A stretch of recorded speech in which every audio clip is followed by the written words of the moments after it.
Senhor Deus bendito, nós exaltamos a Ti, pois Tu és bondoso, tem sido sempre bondoso e a Tua bondade tem sido a razão de acordarmos, de existirmos, de sermos sustentados em tudo pelo Senhor.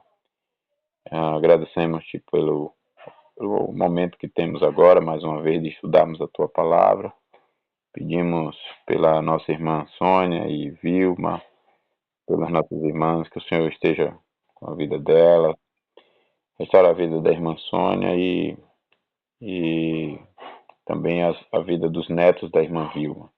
Que o Senhor possa dar lições espirituais para esses momentos e conforto e consolo. E nos ajude no estudo para que o Teu Espírito nos ilumine e nós possamos aprender do Senhor e viver pela Tua palavra. Em nome de Jesus. Amém. Irmã Déda, tava com saudade, viu? Todos nós, todos nós. Mas eu soube que a senhora foi para um passeio aí importante. Foi para os States, lá para Disney. Não sabendo aí. Que bom, então. Seja bem-vinda de volta. Nós já estamos no capítulo da providência. Nós já tratamos da criação, o capítulo 5 na confissão, né? Nós já tratamos da criação. Então, lembrando aqui, nós tratamos das escrituras, depois do ser de Deus, depois dos decretos de Deus, depois da criação e agora da providência, né? Na sequência foi isso. E aí nós vimos que, na primeira sessão, que Deus, o grande criador de todas as coisas, sustenta, dirige, dispõe e governa todas as criaturas, todas as ações delas e todas as coisas, das maiores até as menores, por meio de sua sapientíssima e santa providência, segundo sua infalível presciência e o livre e imutável conselho de sua própria vontade, para o louvor da glória de sua sabedoria, poder, justiça, bondade e misericórdia. Essa foi a primeira sessão, aí nós estudamos essas partes, o que envolve ali, etc., o que significa cada coisa, né? O que é, por exemplo, a providência em si, o que é a presciência, como é que Deus, ao mesmo tempo, né, o que, é que a Bíblia fala a respeito, até onde a gente pode ir com relação ao que é, é, Deus provê, cria e provê, mantém, e ao mesmo tempo as criaturas livres continuam responsáveis, moralmente livres, etc. Então, por exemplo, eu não acerto nem erro sem que Deus, ah, além de ter me criado, seja aquele que me sustenta. Mas eu acerto ou erro de acordo com a minha responsabilidade. Se eu erro, a culpa é minha. Se eu acerto, o mérito é meu. Em um sentido, né? Em outro, é óbvio que tudo é mérito da graça de Deus, né? Da glória de Deus. Mas no sentido de que Deus não viola a minha vontade. E o mistério foi justamente esse. Como que isso acontece? Isso a gente não sabe.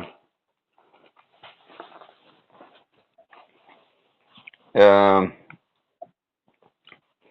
então foi isso que a gente viu na sessão 1.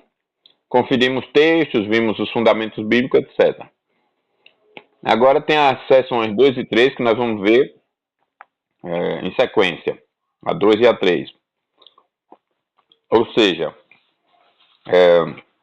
hoje mesmo nós vamos ler ambas e já trabalhar em cima de ambas. Diferente da 1 que a gente só viu a 1 e separou a 1 e estudou a 1, né? Nós não vamos fazer isso só com 2 e depois com a 3. Nós vamos ver a 2 e a 3 juntas. Estão todas com a confissão de fé?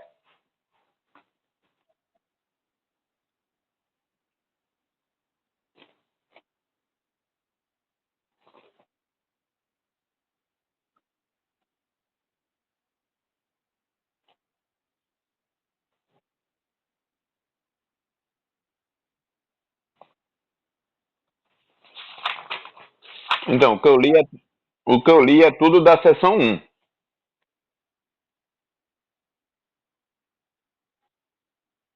Exato. Aí, na seção um a gente caminhou toda ela até o final lá que diz que ele fez para o louvor da glória de sua sabedoria, poder, justiça, bondade e misericórdia. Não é assim que termina? Pronto. Agora vem a 2. A 2 é. Como eu estou usando uma versão aqui da confissão trabalhada pelos puritanos. Oi?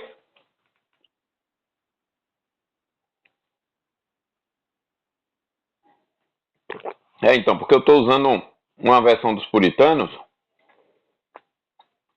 Aí, se tiver muita diferença, me observam aqui, porque a versão brasileira, de repente, os puritanos estão trabalhando aqui o, uma tradução do texto original, né? Vou até conferir se é isso. É isso mesmo, acabei de ver. Traduzido do original. Então, por isso. Aí vai ter diferença, porque aqui é a confissão a partir a original traduzida. A versão que vocês estão é a que a IPB fez. Ela pegou a original e fez uma versão dela. Então vai ter diferença nessas, o que não deveria, né? Porque aí teria que. Eu já falei, inclusive, sobre isso, já me pronunciei sobre isso, né? Mas o que tiver, assim, diferença você marca, porque às vezes a diferença é de tradução. Aí se for, a gente passa por cima, não tem problema. Foi um sinônimo de uma palavra, aí a gente, tudo bem, a gente passa ali. Mas se for alguma coisa estrutural, aí a gente vai verificar, tudo bem? Mas é importante que pelo menos todas estejam aí acompanhando com a confissão. Então a seção 2 eu vou ler e aí vocês me dizem se tá igual, como é que tá. Tava aqui só terminando de engolir o café para ele não ficar frio. É que nós começamos o estudo, aí Mônica veio aqui e acabou de me trazer. Aí como são 2 dedos, nesse calor todo, apesar do calor, né? Aí se eu deixar para tomar depois ele fica frio. Quem foi que disse? Oh, foi Dona Daisy? Só a senhora pode tomar café então. Ah, uma delícia mesmo, é porque você toda vez faz inveja a nós ficamos aqui, né, irmã Ilse? Ela sempre toma um cafezinho e deixa nós aqui. Então vamos lá.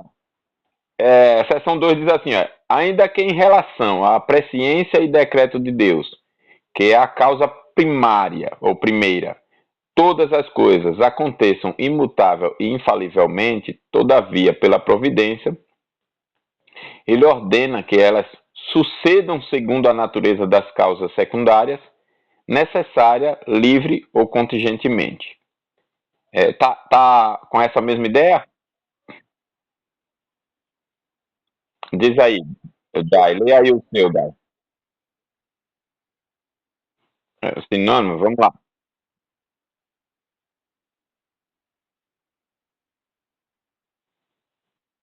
A 2.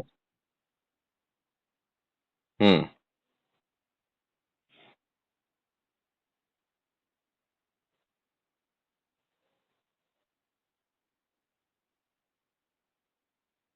vai, pega aí, pega aí. Ah, estamos na 2, isso. Termina aí a leitura, só para eu ver. Termina aí a leitura.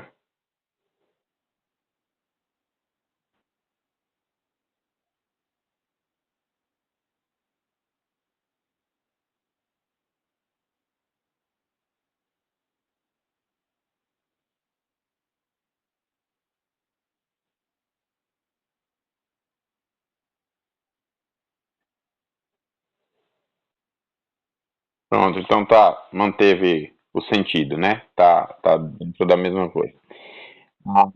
A terceira seção diz assim: ó, Deus, em sua providência ordinária, faz uso dos meios, todavia ele é livre para operar sem eles, sobre eles e contra eles, como lhe apraz. É, Vê aí, diz aí como é que tá.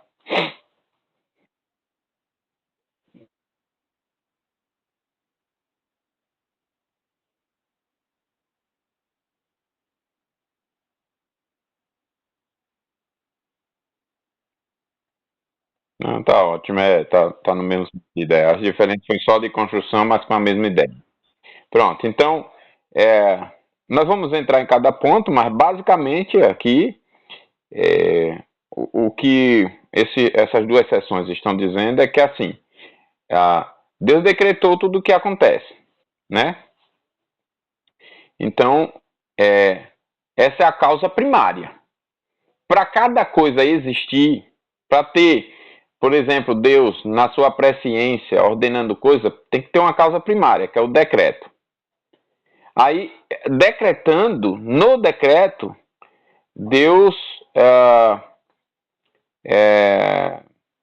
determinou da maneira como ele quis, segundo o sábio conselho de sua própria vontade. No decreto ele fez isso.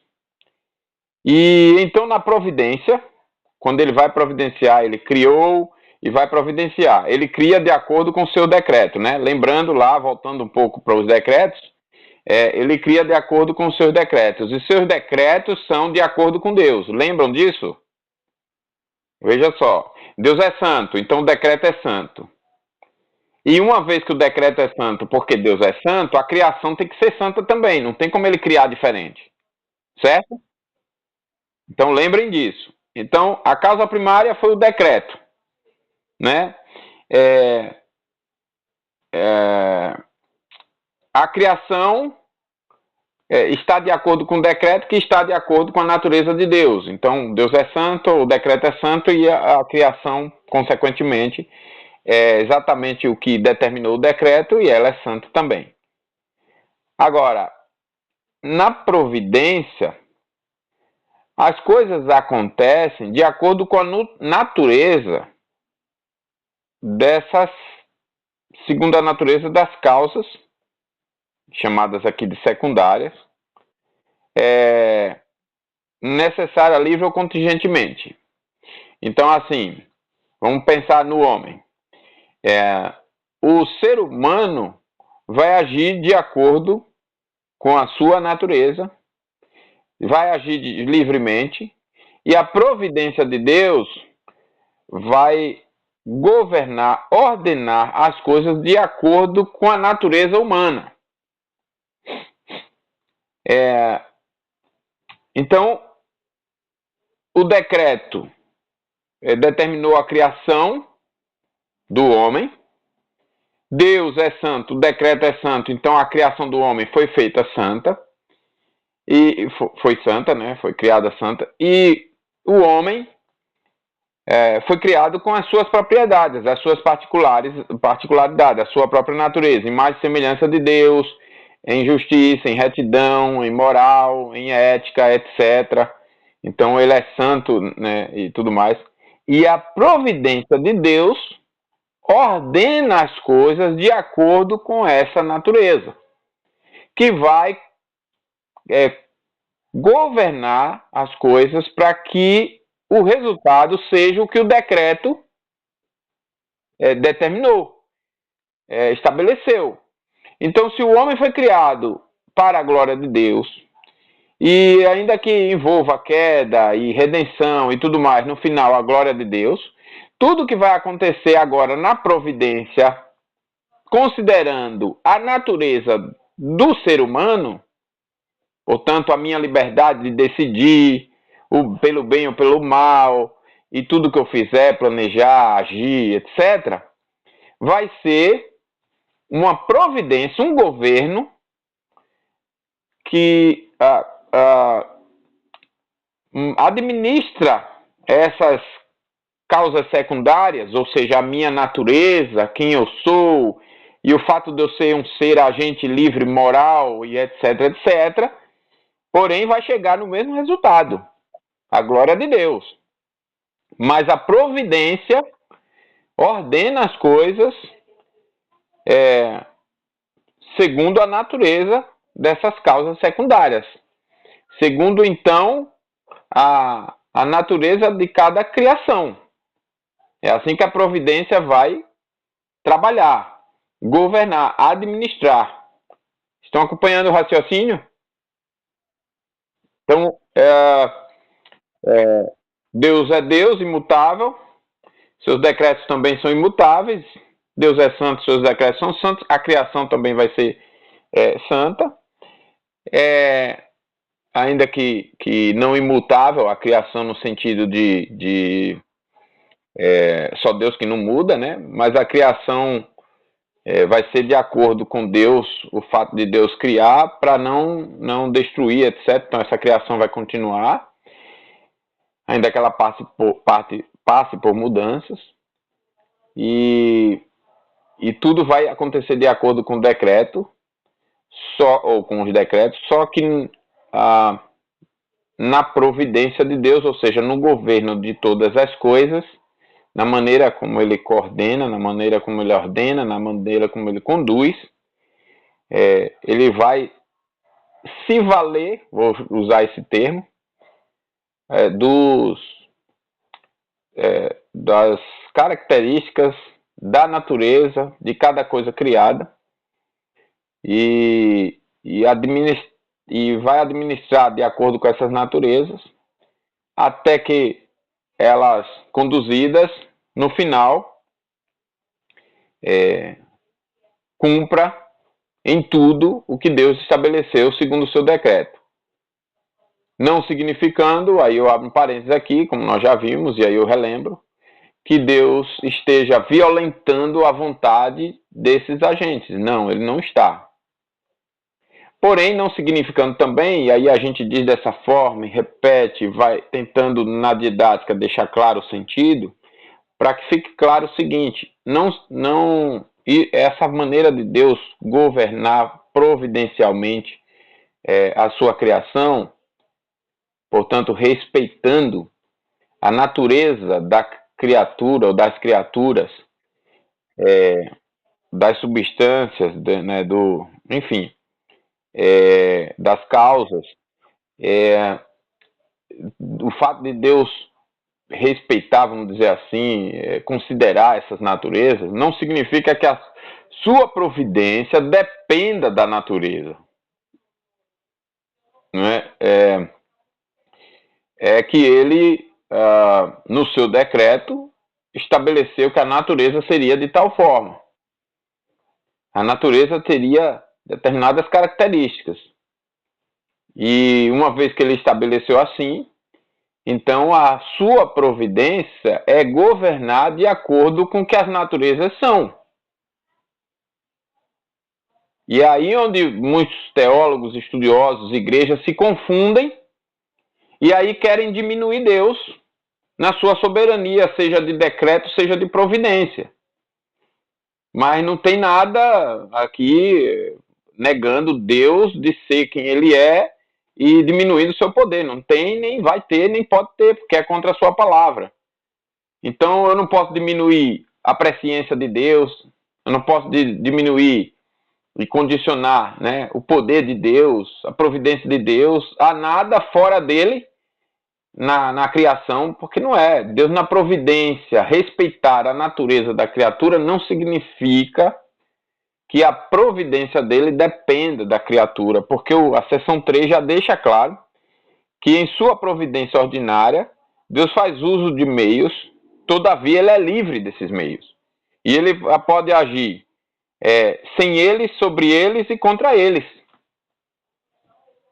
Deus pode agir com as leis da física, como ele estabeleceu, né, com as leis da gravidade, com as leis mais diversas que ele estabeleceu. Ele pode agir. Mas ele pode agir sem, contra, sobre, não importa. Como que Jesus ressuscita? Não tem lei nenhuma aí obedecida aí, certo? Como que Jesus, depois de 40 dias aqui e tal, vai ao céu sem asa, sem um avião, sem foguete? Então, Deus quebrou todas as leis dele, assim, no sentido de que em sua providência ele é livre para agir como ele quer. Hein? Como que alguém está morto há quantos dias era Lázaro? E aí Jesus ressuscita por seu poder. Como que Jesus anda sobre as águas? Como que Pedro anda sobre as águas? Então, é tudo fora agora dessa. Não tem uma comprovação científica, não vai ter nunca, porque a ciência está limitada à natureza com a qual o ser humano foi criado. E agora Deus está agindo sem a sua providência. Então,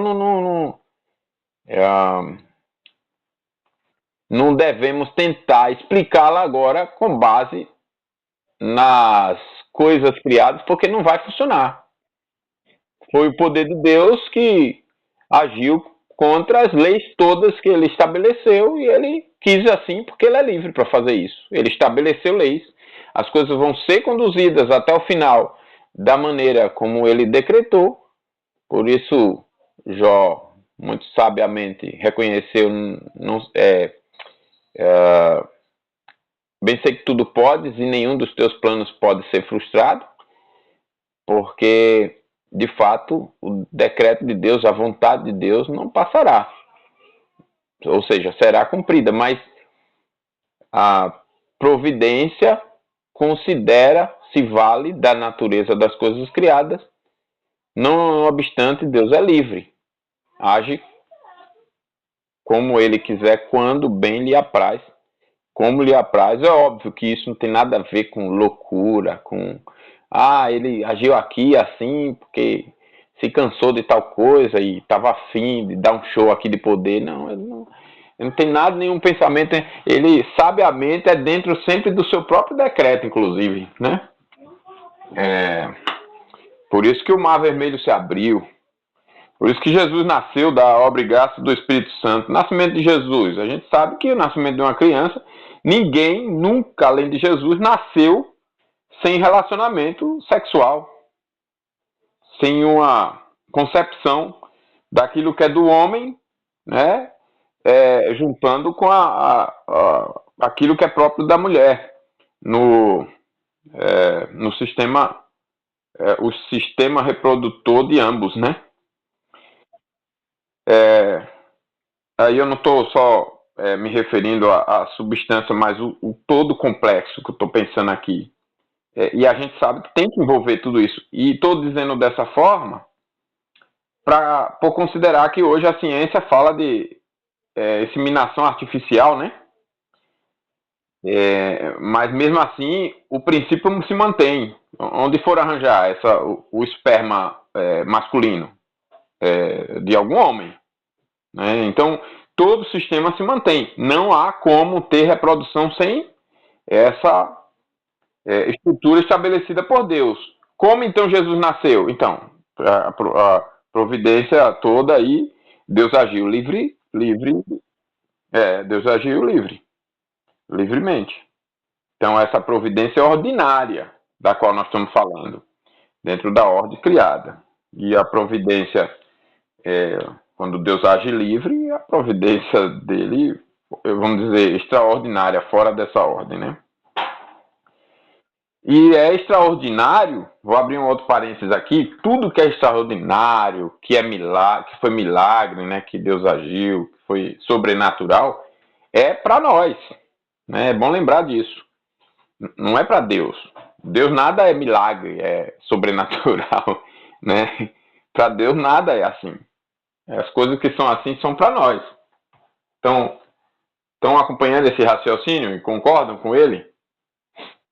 A visão de algo espantoso é para mim, que sou criatura, para as irmãs. Imagine se nós estarmos aqui perto do Mar Vermelho com Moisés e ver aquele mar todo se abrir. É óbvio que a gente ia ficar espantado, aquilo nunca mais ia sair da nossa cabeça, né? Ou então, na época de Jesus, vendo Pedro andar sobre o mar e depois Jesus vindo em direção ao barco, pegar Pedro se afogando e colocar no barco, a gente ia ficar. Ou então Jesus ordenando a natureza para se acalmar, imediatamente a natureza se acalmando, só no comando da voz dele. Ou então os demônios se submetendo a ele, pessoas que que tinham os comportamentos mais horríveis, né, como aquele homem que andava no sepulcro e se alimentava lá de cadáveres. E quando Jesus pergunta quem é o nome, ele diz Legião, quer dizer, a alma estava toda escravizada pelos demônios e sem identidade nenhuma, coitado, bem na miséria mesmo. E aí, de um comando de voz poderosa, maravilhosa, graciosa, justa, santa, aqueles demônios são retirados, expulsos, e aquele homem aparece, para o espanto de muitos, são, assim, plena consciência, etc. Quem que fez isso, né? Como que é isso? A gente se espanta, a gente se espantaria, a gente admiraria e a gente adoraria, e é para adorar mesmo. E tudo isso é para estar sensível mesmo, não é para ter orgulho de, eu não vou me espantar. Mas Deus, para Deus não tem nada de espantoso, de maravilhoso, de glorioso para Deus, né? De sobrenatural, de extraordinário, nesse sentido.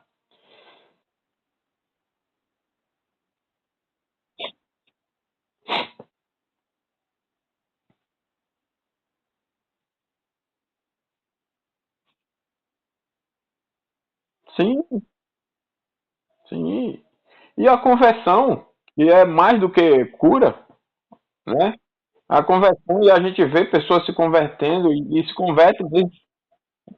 Eu tava esses dias, assim, nossa igreja é pequena, as irmãs sabem disso, já passou por tanta luta maior do que muitas igrejas aí, e eu pensando nesses dias, é, como que Deus trouxe os irmãos Pablo e Glaico e família, sem menosprezar ninguém. Eu estava pensando neles porque, assim, os demais já eram da igreja, fosse da nossa, fosse vindo de outras. Eles não.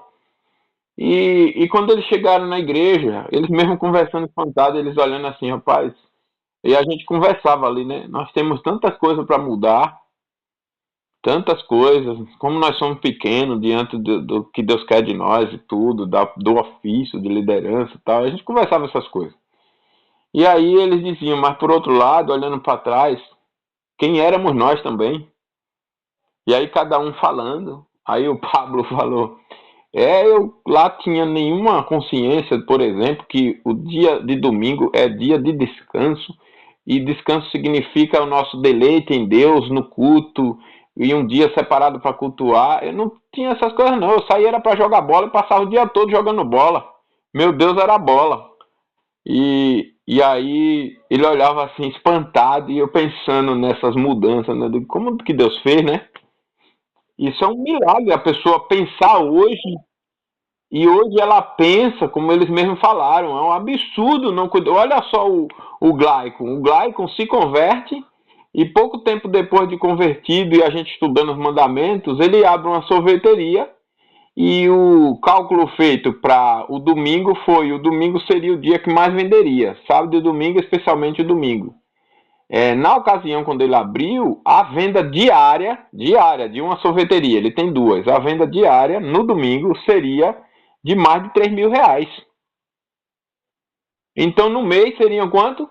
3, 6, 9, 12. R$ 12.000 no mês. Aí ele chega, vem conversar no conselho e tal, abriu a sorveteria e tal, aí passou batido e disse: é, e aí, só no domingo o valor é esse e tal. Aí a gente, peraí, irmão, mas você não vai abrir no domingo. Aí ele, é o dia do Senhor e tal, é mesmo, e parará, vou mandar fazer a faixa lá. Aí colocou na faixa, logo que inaugurou, colocou, não abrimos no domingo. Aí o pessoal colocou pressão, pressão, foi um ano de pressão. Ele, pastor, tá uma pressão, mas não vou abrir. E tá lá já há mais de um ano, acho que 2 agora, sem abrir aos domingos, e Deus sustentou a sorveteria. Aí, como ele também fabrica sorvete, eu digo, a gente nem imaginava que um dia ia inaugurar o shopping ali ao lado. Aí começa a construção, 5 anos. 5 anos. Então você vê que agora vai fazer 6, né? Ou já fez 6, não sei. Então vê que mudança, né? E aí a pessoa hoje pensa assim, como ele mesmo diz, né? Aí, contar uma. Aproveitar que a gente já tocou nesse assunto, contar uma. Aqui para nós. Uma experiência dele com a esposa, né? Teve um período de frio, né? Acho que era frio. Salvo engano, foi isso. Aí disse que a Lília comentou com ele. E ele contou, e aí ele conta isso muito tranquilamente, para a glória de Deus, tudo. Então por isso não há problema contar. Ele contando que daí foi um período que a Lília passou batida e disse: então agora nesse frio vamos abrir um período aos domingos. Aí ele disse: não, é o dia do Senhor, filha. A gente não já estudou, o pastor não já explicou isso na igreja, etc, etc. É o dia de culto. Quer dizer, ele já convencido, né? Mais convencido do que a esposa, porque o estudo a gente fez mais com ele, uma vez que ele estava candidato ao ofício, né? Na ocasião, ao ofício de presbítero. Aí ela chegou, brincando ou não, ela falou para ele: o que é que tem? Abre e depois pede perdão. Abre e depois pede perdão. Aí ele imediatamente, olha o que ele disse para a esposa. Ele: tá bom, então vamos. Como você se sentiria, só me diga, se eu chegasse aqui com uma mulher e saísse com ela, e aí te traísse e na semana seguinte eu pedisse perdão. Aí na semana seguinte, depois de pedir perdão, eu saio de novo com ela ou com outro. E na outra semana eu te peço perdão. E daí de novo, aí disse que ela chegou, aí, deixa pra lá, eu já entendi. Não vamos abrir não. Ele, então, você não gosta? Então é mesmo pior ainda com Deus.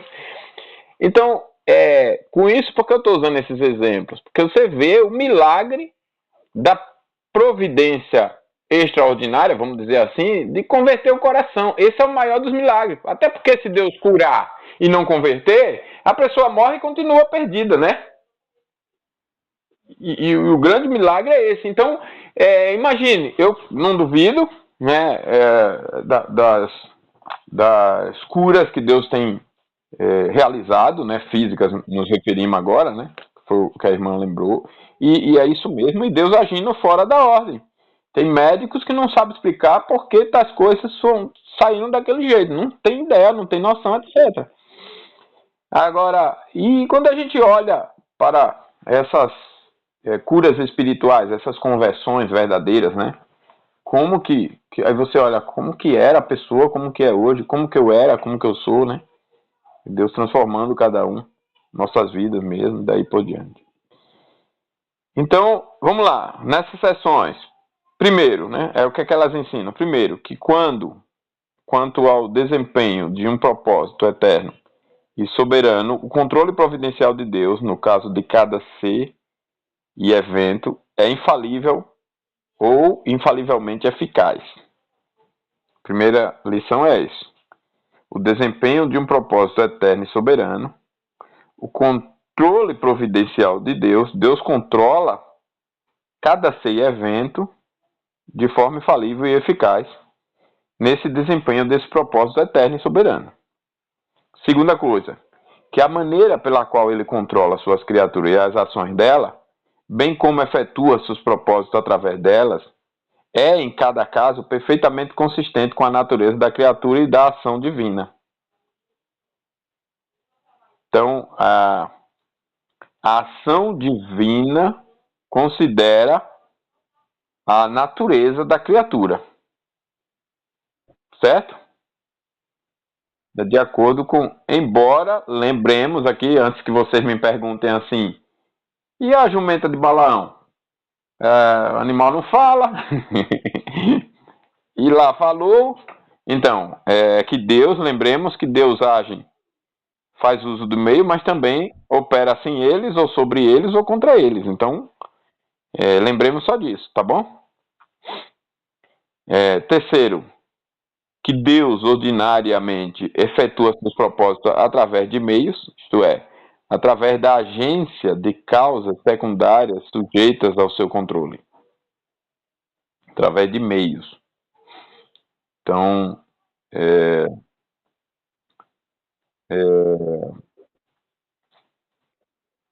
Jesus poderia vir se nascer de uma mulher. Jesus poderia encarnar sem nascer de uma mulher? Num sentido, sim, certo? Mas veja que o decreto de Deus considerou a aliança de Deus com o povo, com uma raça, né, de criaturas, que foi a raça humana. E essa aliança tinha uma herança maldita, que foi por causa da quebra dela, a maldição do pecado atraída por Adão e Eva. E essa herança maldita implicava condenação eterna e no final, né, morrendo sem Cristo e tal. E o Salvador tinha que vir dentro dessa aliança maldita para desfazer seus efeitos. Então não podia não nascer de uma raça humana. Até porque a justiça de Deus decretava o que é justiça. Os decretos de Deus estabelecem o que é a justiça. E nessa justiça, a mulher, que é da raça humana, é quem tem filhos, é quem gera filhos. E para não vir da herança maldita, não podia vir de uma geração natural. Então Jesus, que é Deus, uma das pessoas de Deus, se encarna, que não é reencarnação, é encarnação, se encarna no ventre da virgem, não por ser virgem, virgindade não era santidade, né? Lembremos da parábola das 10 virgens prudentes e 10 loucas. Então ela é virgem apenas, é destacada como virgem apenas para que se mostrasse, provasse que esse Salvador não herdou o pecado da aliança maldita. Então a virgindade destacada tem nada a ver com a ausência de pecado, como se o sexo fosse algo ruim, pecaminoso. Não é esse o ensino da Bíblia, como o catolicismo distorce e mente, né? Maria era pecadora, tanto que ela diz: minha alma engrandece ao Senhor. Se ela fosse Deus, eu não chamava Deus de Senhor, e meu espírito se alegra em Deus, meu Salvador. E Jesus nunca chamou Deus de seu Salvador, né? Como o caso de Maria. As únicas coisas que Jesus fez como condenação dele tem a ver com o que ele assumiu para ele, né? É sempre nesse sentido. Mas ele mesmo se afirmou Deus, ele recebeu adoração. Maria nunca fez isso e Jesus nunca mandou fazer isso com ela. Deus em momento algum falou disso sobre ela. Então a ênfase da virgindade não é que ela fosse divina e que a intimidade sexual fosse um pecado, não é nada disso. A ênfase na virgindade é a aliança maldita que foi quebrada para mostrar que Jesus é o Filho de Deus que se fez homem, mas não nasceu da ordem natural, portanto não é herdeiro dessa herança maldita. Ele se fez entrando na Virgem, por obra e graça sendo concebido, ele encarna da mesma forma que a gente pode dizer que Deus o concebe, ou o Espírito Santo concebeu, né? Então, concebido por obra e graça do Espírito Santo, como diz o nosso credo. E isso é o meio, usar a mulher como meio. Então, Deus fez isso, ordinariamente, efetuando seus propósitos através de meios. Então, através da agência de causa secundária ser sujeita ao seu controle. Em vários outros momentos também, né?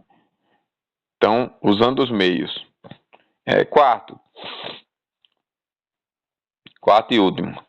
Ele possui, porém, e às vezes seu soberano beneplácito exerce o poder de efetuar seu propósito imediatamente pela energia direta de seu poder. Então esse é o quarto. Nós vamos entrar, como é que está o horário aqui? Faltam 20 minutos. Nós vamos entrar em cada um deles, vamos ver se até onde dá tempo a gente caminhar. Então, com relação ao primeiro diz que o controle providencial que Deus exerce sobre suas criaturas e sobre todas as ações delas é sempre infalivelmente eficaz. Então, sobre esse ponto, prova-se isso, primeiro, à luz de sua própria sabedoria e poder infinitos. Deus é sábio e poderoso infinitamente, e isso mostra que Deus tem um controle e exerce esse controle providencial sobre suas criaturas e sobre todas as ações dela, e exerce esse controle de maneira infalível e eficaz. Então, a própria sabedoria e poder infinitos são provas dessa verdade, né? Segundo, à luz do fato já comprovado de que o seu eterno propósito determina a ocorrência de tudo o que acontece e é imutável e infalivelmente eficaz. Então, essa é a segunda prova, que o eterno propósito de Deus determina a ocorrência de tudo que acontece. Se é o eterno propósito que determina e é imutável e infalivelmente eficaz, então Deus vai exercer a sua providência sobre as suas criaturas e todas as ações dela infalivelmente eficaz. Terceiro e último é o fato expressado na Bíblia, na Escritura, ou expressamente declarado nela. Então você tem Jó 23:13, podemos até ler para conferir aqui, ó. Deixa eu abrir aqui rapidinho, os irmãos podem conferir aí. Jó 23:13, Salmo 33:11 e Lamentações 2:17. Jó 23:13. Quem achar primeiro pode ler. Mas se ele resolveu alguma coisa, quem o pode dissuadir? O que ele deseja, isso fará. Salmo 33:11.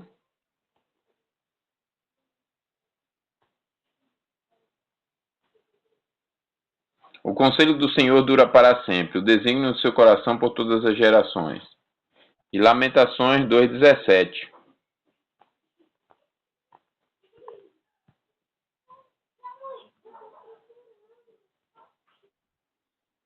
Fez o Senhor o que intentou, cumpriu a ameaça que pronunciou desde os dias da antiguidade, derrubou e não se apiedou, fez que o inimigo se alegrasse por tua causa e exaltou o poder dos teus adversários. Então, passagens tem muito mais, né? Mas essas já são suficientes. Então, é assim, é o ponto 1, né? Que o controle providencial de Deus é dessa forma. Ponto 2, ou a lição 2, né, dessas sessões, é que a maneira pela qual Deus controla suas criaturas e as ações delas e efetua seus propósitos através delas é em cada caso perfeitamente consistente com a natureza da criatura e de seu método de ação. Então nós vemos evidência disso. Primeiro, à luz do fato de que Deus executa as diferentes partes do mesmo propósito eterno e autoconsistente em suas obras de criação e providência. É na execução do mesmo plano imutável que Deus primeiro criou cada coisa. Dotou. Deixa eu ver aqui. Tem um. Amor, tem um telefone tocando aqui.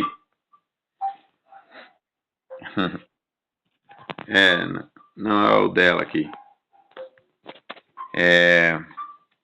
Então, é na execução do mesmo plano imutável que Deus primeiro criou cada coisa, dotou-a com suas propriedades, determinou seu modo de ação e suas relações mútuas com todas as demais coisas, e subsequentemente continua a preservá-la na posse de suas propriedades e a guiá-la no exercício delas. Visto ser Deus sempre consistente com seu próprio plano, assim seu método de ação sobre as criaturas cuja existência e constituição foram determinadas por meio desse plano ser sempre consistente com suas criaturas e o modo de ação assim determinado. Segundo, é que o mesmo fato é comprovado por nossa uniforme experiência e observação. Somos conscientes de agir livremente, segundo a lei de nossa Constituição, como agentes livres, mesmo nos escritos dos profetas e apóstolos que escreveram sob o controle de uma influência divina específica, tornando infalivelmente acurada mesmo a seleção de palavras, podemos evidentemente ver que o espontâneo exercício das faculdades dos escritores não era nem substituído nem coagido.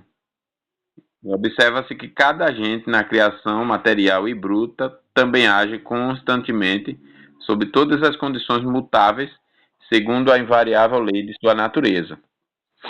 Então você vê, essa parte é tão interessante, né? Até para inspirar a Bíblia, Deus, vamos usar o termo, respeitou a capacidade intelectual e a formação acadêmica, vamos chamar assim, de cada escritor.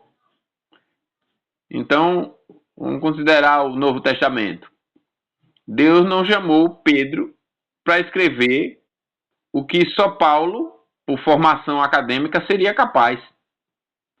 A inspiração foi divina, mas a formação acadêmica, experiência histórica, etc., religiosa, cultural, filosófica, etc., foi respeitada. Pedro não tinha, então Pedro escreveu as cartas que Deus quis que ele escrevesse, mas não 80% do Novo Testamento. E não sobre assuntos que Deus quis usar Paulo e só Paulo poderia abordar de forma completa. E é aqui onde a gente às vezes pode se enganchar, como eu já disse, e achar que então Deus depende do homem. Deus não depende de ninguém para nada. É que ele decretou que determinadas coisas, na providência ordinária, seriam governadas de acordo com a própria natureza das coisas. Estão acompanhando? Isso aqui é muito importante. Você vê que não é assim que a maioria do cristianismo moderno está entendendo as coisas, não. O que a gente já estudou até aqui já é suficiente para ver que quando a gente fala de igreja cristã, não está todo mundo falando a mesma coisa. Até dentro da IPB, eu digo isso com o coração partido, porque eu nasci na IPB e a gente aprende a amar a igreja. Você vê que hoje não é, e tem igrejas que você tem que dizer, essas não são igrejas, são falsas igrejas, são anticristianismo. E tem líderes que você olha assim, esses não são líderes de Deus. Mas se o povo não tiver bem amadurecido, vai ser enganado. Porque o que tem surgido usando a verdade como se fosse... Mas não é, você vê que os caras não estão falando todo mundo a mesma linguagem. Não é sobre essa mesma doutrina bíblica, fiel, única, que está todo mundo conversando. Não é. Tem gente que zomba. Para que estudar essas coisas todas? A gente tem mais o que fazer. Tem gente que zomba e ainda se acha crente. Quando na verdade a Bíblia fala que uma evidência do verdadeiro cristianismo é um zelo cada vez maior por cada vírgula das escrituras para viver e para conhecer. Só que você só vive se você conhecer correto. Eu costumo dizer, um conhecimento errado gera uma prática errada. Gera uma fé errada que gera uma prática errada. Então, você vê como que as escrituras deixam claro as coisas, como Deus faz, né? Cada detalhe de tudo que a gente já estudou aqui, seja de criação, seja agora no caso de providência, seja de decreto, seja com relação às escrituras, seja com relação ao ser de Deus, que foram os temas já estudados até aqui. Terceiro e último é que, em perfeita consonância com isso, vemos por toda parte no mundo material, na vida de pessoas individualmente, bem como em toda a história humana, claras evidências de ajustamentos e combinações de elementos e agentes na ordem do instrumento para efetuar o propósito. Isso, em princípio, é análogo, né?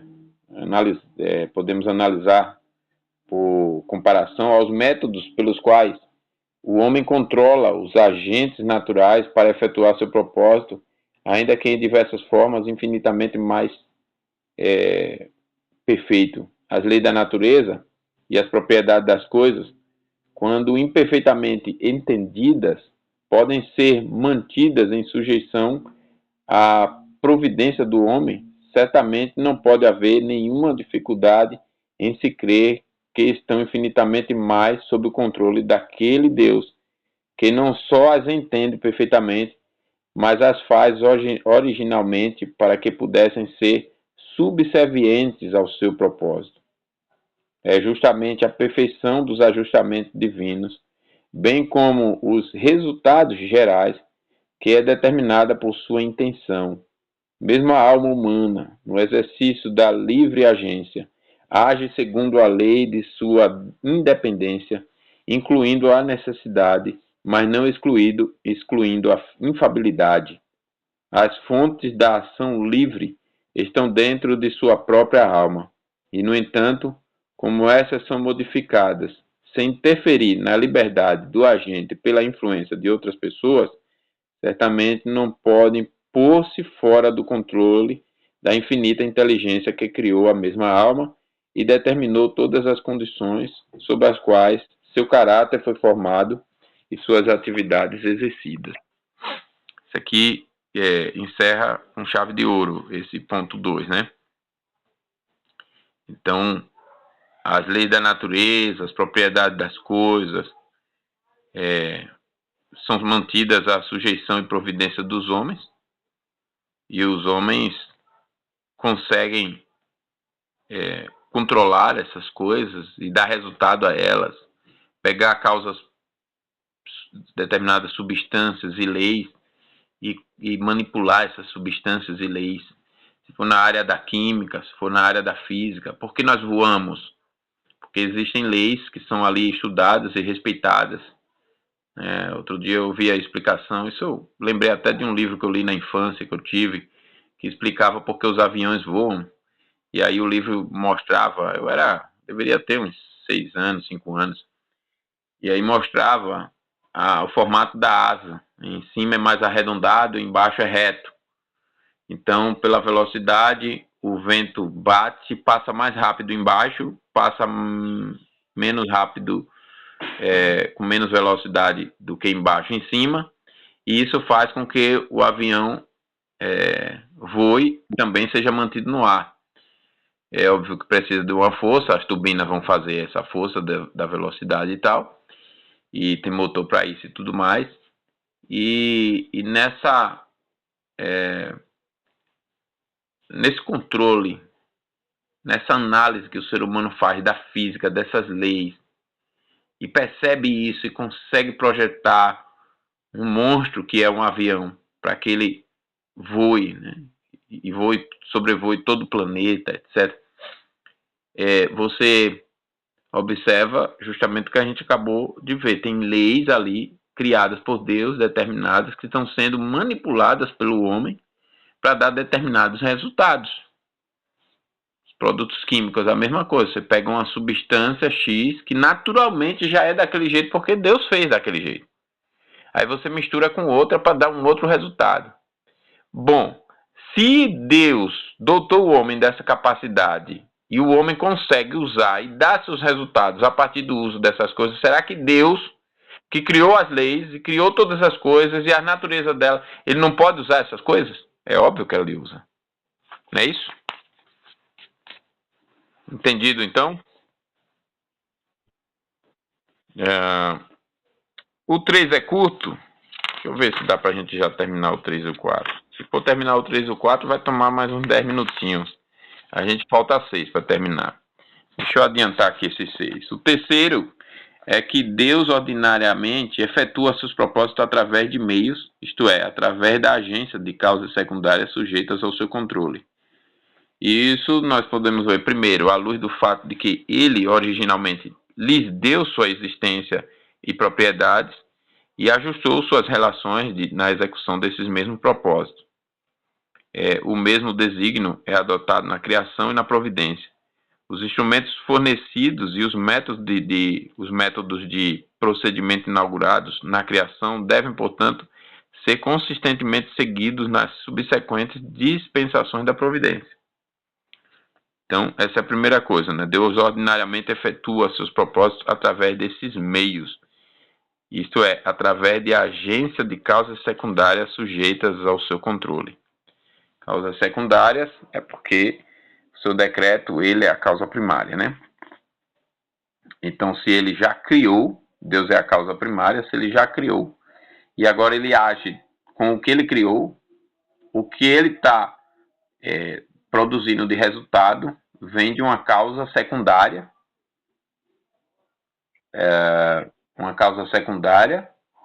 que está sendo manipulada pela causa primária. Não é isso? Deus é o primeiro, aí ele cria o homem do barro. O barro é a causa secundária. O resultado que vem do barro vem de uma causa secundária, mas por meio da causa primária, que é Deus. A alma já não vem, não passa por isso, né? Quando Deus faz o homem do barro, o homem só é um... Não vou chamar de boneco, mas... Porque o corpo humano não é um boneco, né? Mas tá sem vida ainda ali. Não estava morto. Morto é outra coisa. Mas estava lá, um corpo perfeito, belo. Só faltava viver. Maravilhoso o corpo, só faltava viver. Aí ele sopra o espírito de vida. O fôlego de vida ali é uma causa primária, vem da causa primária, que é Deus. Estão compreendendo essa linguagem? Para não se atrapalhar nessa coisa de causa secundária e primária. Então, Deus é a causa primária. Agora, quando Deus usa... Vamos falar de saúde, né? Deus usa bastante hoje. A gente olha assim... mas no passado, com Jesus, Deus usou muitos milagres. É verdade, porque ele tinha um propósito de revelar Jesus e a sua palavra ali. Aí, lá, naquela época, ele encerrou esses milagres. Mas ele continua curando hoje, só que agora com as causas secundárias. Quais?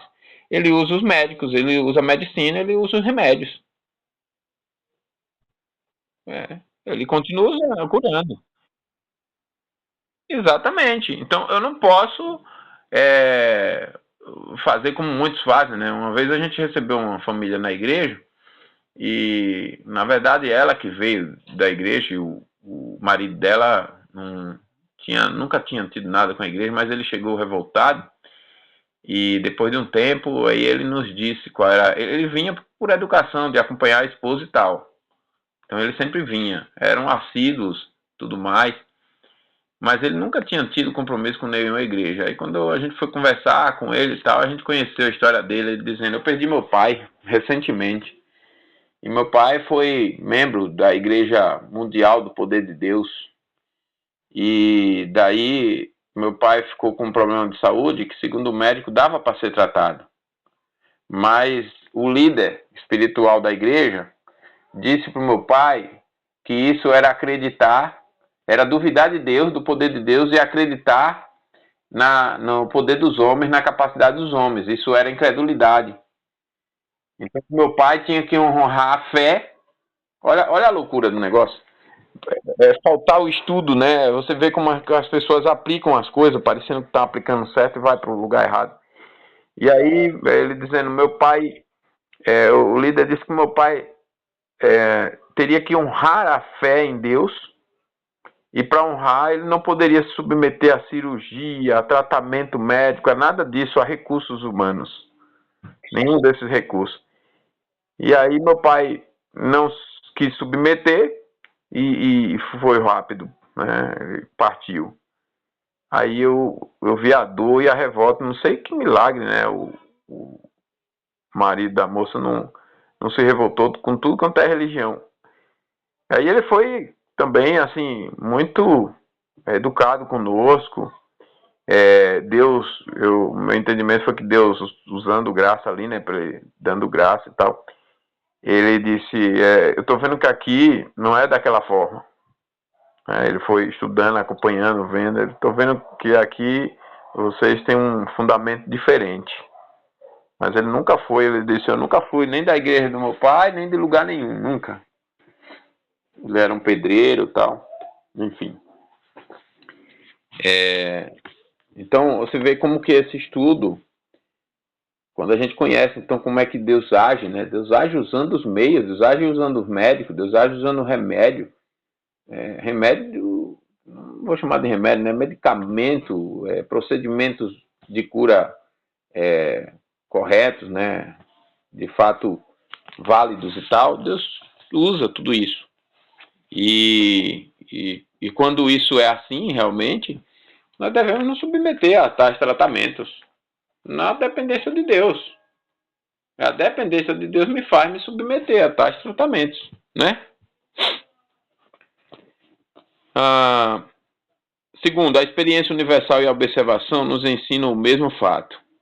Na providência ordinária e na administração de uma economia sobrenatural, da graça, na esfera da natureza material e no governo moral dos agentes inteligentes e responsáveis, no governo do mundo concluído como o encontramos e em toda a história da formação da Terra e dos mundos no passado, Deus universalmente consumou seus propósitos através da agência de causas secundárias ajustadas, combinadas, sustentadas e tornadas eficientes por meio de seu onipresente espírito que para esse próprio fim. E por último, um sistema envolvendo uma ordem estabelecida da natureza e prosseguindo em sábia adaptação de meios para fins, é necessário como meio de comunicação entre o Criador e a criação. Isso aqui é muito importante. E a criação inteligente para realizar a educação intelectual e moral desta. Vocês entenderam esse ponto aqui, como ele é tão precioso? É necessário que haja, na comunicação de Deus como Criador, com a criatura inteligente que ele criou, é necessário que haja um sistema de ordem estabelecida da natureza e as adaptações de meios para fins, e que comunique nessa estrutura, nessa ordem estabelecida, comunique-se claramente o Criador com a sua criatura. Então, alguém pensar em uma providência onde Deus não se utiliza dos meios criados dentro de uma ordem de sistema de coisas e natureza dessas coisas, com as quais das quais ele se utilizará, não por necessidade dele, mas por necessidade nossa, para que ele se comunique conosco através desses meios. A pessoa pensar numa providência fora dessa realidade é uma loucura. Então, só assim os atributos de sabedoria, justiça e bondade podem ser exercidos ou manifestados por Deus. Deus não precisa mostrar nada dele. Não é ele quem precisa. E a gente tem que entender a ordem das coisas. Por isso que a gente tratou de criação e providência. Ele está se revelando. E como ele está se revelando, ele se sujeita, se submete às coisas que ele criou, à natureza dessas coisas, para agir por meio delas, por nossa necessidade. Somos nós que necessitamos que Deus atue como ele está agindo. Não é Deus. Isso aqui é maravilhoso para a gente entender. E só assim, anjo ou homem pode entender o caráter, antecipar a vontade, ou inteligente e voluntariamente cooperar com o plano de Deus. E Deus exerce sua bondade, sua misericórdia, sua sabedoria, sua inteligência nessas coisas. Mas ele não exerce porque ele precise de alguma coisa. Não, ele exerce porque nós precisamos para conhecer a Deus. E aí a gente puxa como Deus é sábio, como Deus é santo, como Deus é inteligente, como Deus é ordeiro, como Deus é poderoso, é justo, é bondoso. Por quê? Porque a gente está vendo essas coisas, a ordem das coisas. E a gente vai vendo essas. Ontem mesmo, eu sempre vejo isso, as irmãs já sabem disso, nos detalhes da vida que eu vou verificando, né? Outro dia eu falei de quanto eu fiquei assim, me sentindo tão amado por Deus por causa da acerola do meu vizinho. A acerola se ramificou cá para casa e aí meu vizinho, pode pegar, a gente até enjoou já de acerola aqui e eu nunca vi a acerola passar 6 meses dando acerola. Ou mais 6 meses. Aí quando ele disse isso, aí foi que eu me senti amado mesmo. E realmente a acerola grande, assim, bonita, um pacote de acerola caro por aí, e eu pegava as acerolas toda manhã, no café da manhã, eu ia lá, não plantei a acerola. Foi o primeiro ano que ela deu desse jeito, o primeiro ano que eu vim morar aqui, e aquela acerola, e eu feliz da vida, olha, comendo aquela acerola, eu digo, rapaz, nem imaginei que um dia eu ia estar nessa casa e comendo essa acerola do vizinho aqui e tal. Aí eu tirava os pacotões na acerola, tal, guardava na geladeira, comia fresquinho de manhã. Eu gostava de pegar. é, e foi Deus revelando sua bondade ali. Aí eu fui essa semana na fazenda do Rui Góes, lá da família da Vinícola Góes. Aí ele chegou pra mim, ô, tem. Como é que chama a fruta lá? Jabuticaba. Ó, tem jabuticaba, quer tirar? Eu digo, mas pai, se quero, agora mesmo. Aí fui lá, peguei um saco plástico lá com ele e subi no pé. Mas, rapaz, tinha umas jabuticaba grandes, as maiores jabuticaba que eu vi na minha vida. Aí, na hora que eu tava tirando e vendo aquilo, me alegrando, chupando, eu pensando como Deus é bondoso. Eu nunca imaginei que um dia eu ia vir nessa fazenda e alguém plantou esse pé, não sei nem quem foi. E Deus tinha como, entre os outros propósitos, dar jabuticaba para mim, me alegrar, alegrar meus filhos, minha esposa. Não é verdade? E assim Deus vai exercendo. Oi?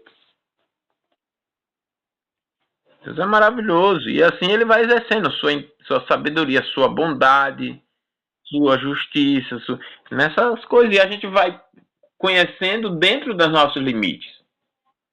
Dentro dos nossos limites. Mas Deus se comunica dessa forma porque nós precisamos, não é porque ele precisa. E por último, que Deus possui o poder de efetuar seus fins imediatamente sem a intervenção de causas secundárias, é por si só mesmo evidente que ele, às vezes, em seu soberano beneplácito, exerce esse poder. Nós temos isso comprovado, primeiro, visto que Deus criou todas as causas secundárias e as dotou como suas propriedades e continua a conservá-las em existência para que sejam os instrumentos de sua vontade.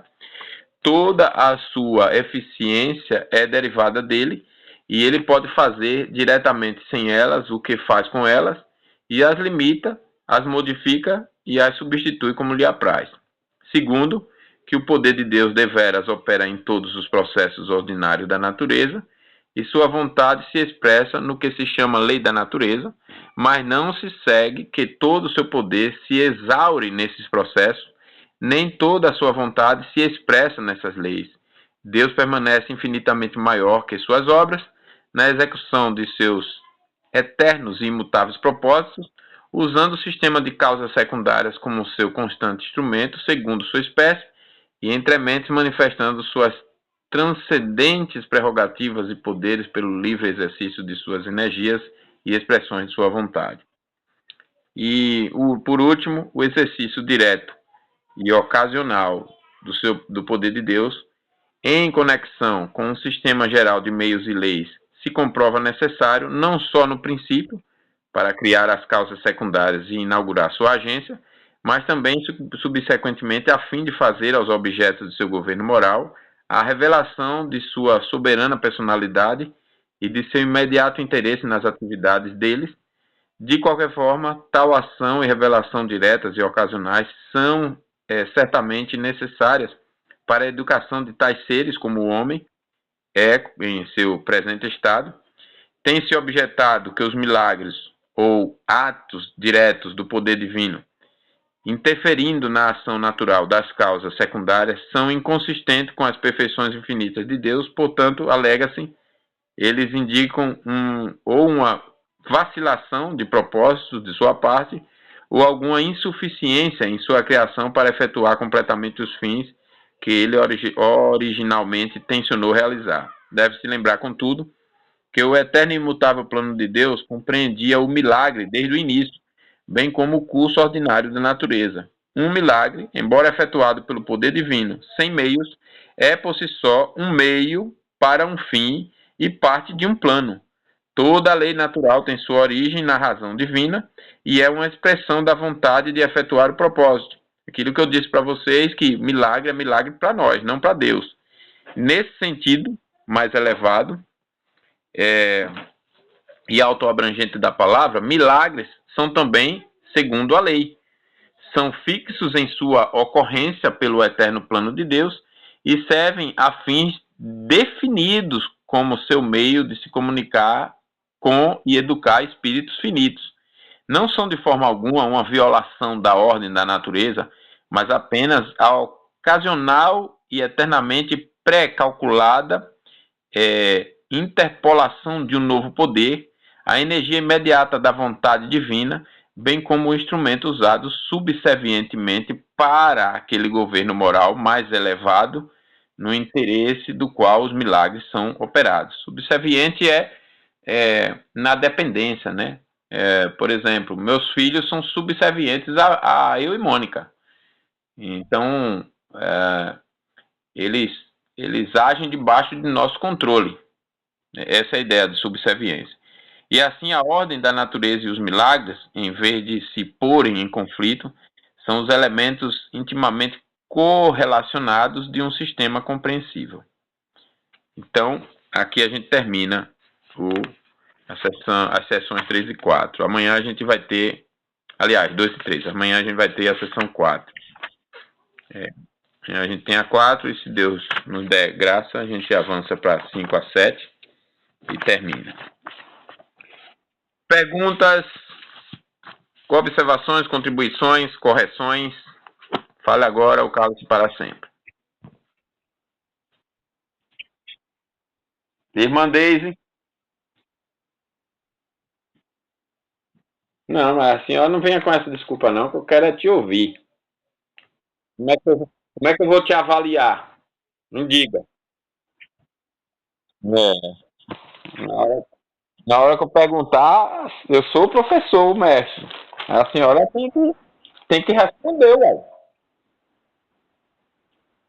Mas responda 10 mesmo. Oi. Então, as duas últimas, essa é a terceira, eu não consegui subir, eu falei da vez passada, porque eu tive problema com a internet. Aí eu disse que se eu não conseguisse até essa semana, eu ia pegar a internet de alguém rapidinho. Se eu não conseguir hoje, por exemplo, aí eu vou dar um pulo ali no Eudes e o Alisson lá na loja, né? Aí eu pego emprestado lá rapidinho a internet com eles e subo. Tá bom? Então, é. Então, alguma questão ou a gente encerra orando? Vamos encerrar orando? Irmã Deda, a senhora fez falta lá no aniversário da igreja, viu? Fez falta. Dava, era. Assim, a gente considera o mês de aniversário, né? Aí, pela providência de Deus, nós encerramos anteontem o mês e encerramos um estudo maravilhoso de Daniel 7. Foi uma bênção, viu? Deus tem nos agraciado. Mas a gente quer ver a senhora de novo.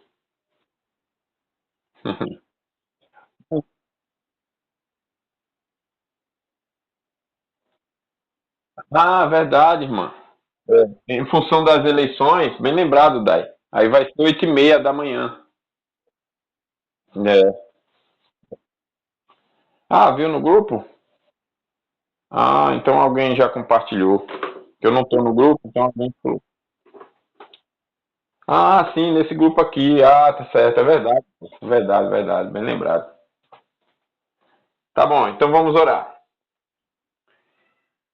Senhor, louvamos a tua sabedoria, a tua providência, o governo soberano do Senhor, mais uma vez.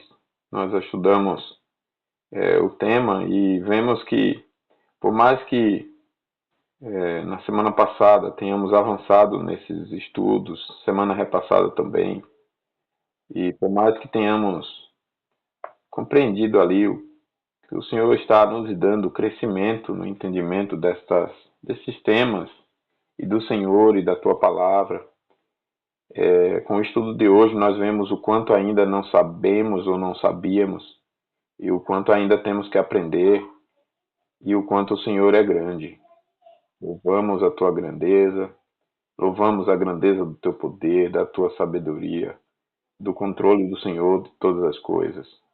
Como é maravilhoso estudar a Tua palavra de forma correta, fiel, sem desvios, sem loucuras, sem a imposição arrogante do entendimento humano, dizendo o que a tua verdade não está dizendo e distorcendo os teus ensinos. Agradecemos ao Senhor por nos dirigir até aqui e nos dar mais esta tarde tão maravilhosa, esta oportunidade de estudarmos. Abençoe as irmãs, a minha vida, as irmãs que não estão acompanhando, a irmã Sônia e a Vilma, mais uma vez pedimos por elas, esteja com elas e assista-as em suas necessidades. Oramos também, ó Pai, por nossa igreja, a nossa igreja no Tijuca, a igreja cristã moderna, presbiteriana do Brasil e tantas outras, para que nesse tempo de tantos enganos, tantos desvios, tantas verdades, o Senhor possa preservar os teus e que não sejamos enganados, mas sejamos cada vez mais renovados e fortalecidos pela tua palavra. E aproveitamos agora para encerrar clamando ao Senhor pelas eleições municipais do nosso país no próximo domingo. Clamamos que o Senhor nos dê graça, tenha compaixão de nós, tenha misericórdia de nós, como nação, como povo. Temos sangrado, temos sofrido, temos chorado com tantas injustiças, com tantos perversos ascendendo o poder, tantos homens maus assumindo o controle, muitos em posição de juízes, outros em posições de políticos e tantas áreas da sociedade, promotores, advogados e policiais, e, enfim, a gente tem observado quantos desses são criminosos e outros que se tornam depois. E com isso temos sofrido todas as perversidades e injustiças e também temos sofrido porque a própria massa da sociedade tem se corrompido aceleradamente. Nós clamamos ao Senhor que faça justiça, exalte o teu nome, mas tenha compaixão de nós e levante os homens bons, as lideranças justas e subjugue os perversos, ó Pai, para o louvor do teu nome. Oramos ao Senhor agradecido, em nome de Jesus. Amém. E um ótimo descanso, Deus abençoe.